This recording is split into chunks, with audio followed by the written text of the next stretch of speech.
biology is in there. And the creek is boiling. It's coming down off the hill. And it's a forced aerobic compost tea brewer. Nature's best one. And so it's remineralized and re-inoculated with indigenous biology.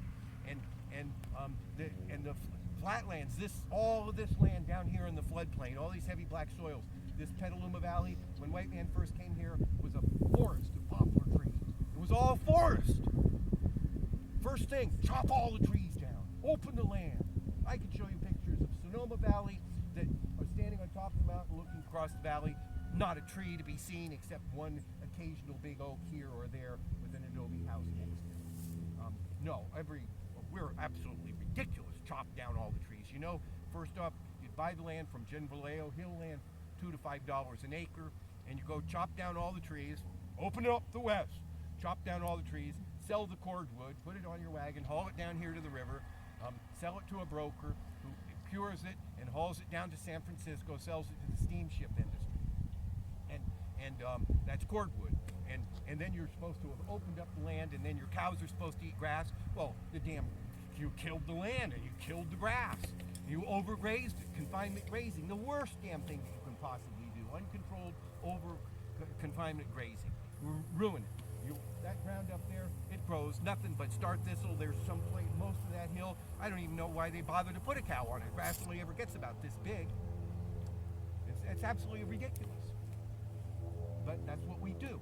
All for us, greed and stuff ourselves and pay no attention to the next cycle. And absolutely ruin it. You know, when white man first came to Sonoma County, we didn't have bulldozers and chainsaws. We had misery whips, which are big saws that two people pull back and forth. And they chopped down, there were 30,000 in 1870 to 80, there were 30,000 people of our culture in this county, and they cut down every tree except a few blocks of redwoods. 30,000 of them, and those 30,000 people, only about 20,000 of them were working males. Others were females and children that took care of the homestead. And cut down every tree. Absolutely every tree. And had oxen and misery whips. And felled the redwood trees into the canyon. And the canyons up in the mountains used to be filled with ferns. Now they're rocky drainage gutches. They fill the sedimentation and the ferns grow in the bottom of a mountain creek. And then the winter floods come and the fern leaves go like that with the winter flood, and those little fern leaves have little vents on them, and all the sediment is caught and builds soil in the bottom of the creek. General Vallejo comes along with his few troops and chop down that tree, get some money, and roll the log, can't move it, roll the log into the drainage ditch, into the creek. Wait for it to rain. It's flooding. It's lubricated. Bring the oxen. Drag the rasp down the creek. Whoosh! All goes away, all the soil, all the springs. When the Padres came here, springs every 200 feet, all throughout the county. We killed all the beavers. And then we say we have a drought. We have idiocy what we have. We don't have a lack of water. We have a lack of intelligence. We have a lack of recognition of our responsibilities. Certainly you can cut a tree. Certainly you need to build yourself a shelter. Certainly you need to do things. Certainly you need to cultivate and grow food. But come on. Let's shape up.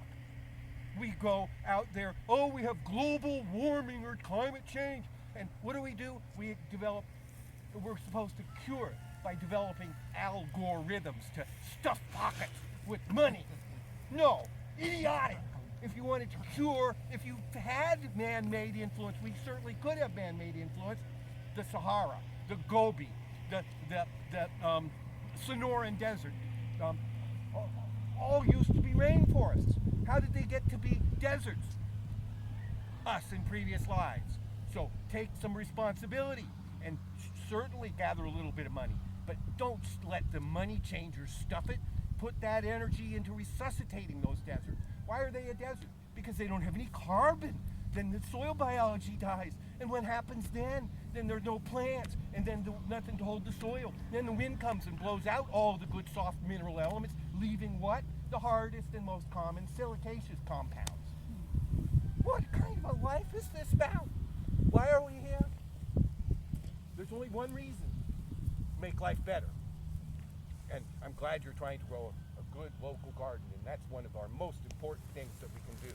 You know, we really, if you go around the world, every culture in the head, we know how every individual. You know that you don't want me to come up and kick you, Sarah, or Peg, or anybody else, or Susie. You know we don't want to get injured. We know we don't want any of that kind of stuff.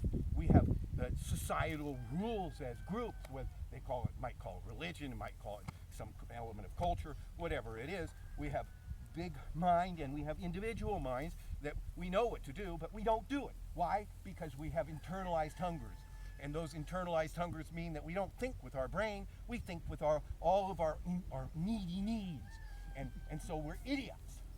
And it's my contention, if we learned how to grow completely well-grown, mineralized food that the plant grew and developed its physical completeness from a life of choice, it didn't have any internalized hungers, and you feed that kind of food to 3 generations. It takes 3 generations in a breeding program to influence the outcome of a mammalian breeding program.